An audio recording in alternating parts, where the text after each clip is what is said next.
Xuliandan hozir hamma kutayotgani ommaviy o'zini Instagramida video qo'yib, uzr so'rab, men shu yerda qolaman deyish shunda to'xtaydi. Bo'lmasa juda yomon davom etadi. Kinolarda ikkita oila, ikkita klan o'rtasida janjal bo'ladi-yu, kimdir baloga qolib ketadi.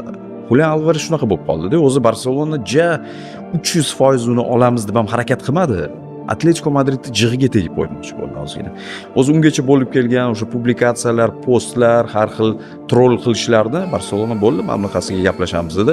Hattoki kecha ko'rgan bo'lsangiz, o'sha Atletico Madridda o'yinda hamma muxlislarning yoniga borganda Xulian Alvares biroz ketdi. Diego Simeone aytdi, bu klubni ya'ni qarori bo'ldi. Lekin umumiy olib qaraydigan bo'lsak, ular hozir jazolashyapti. O'sha bechora Xulian Alvaresni hattoki o'sha yangi mavsum oldidan tushgan mo'ylovli surati ham chiqdi-yu, juda ham mungli nigohlar. Xuddi mana shu ikki klub o'rtasida bo'layotgan mana shu ishlarni hozir Barselona mana shunday javob beryapti. Nima uchun Xulianni hozir heyt qilishyapti, hushtak chalishyapti?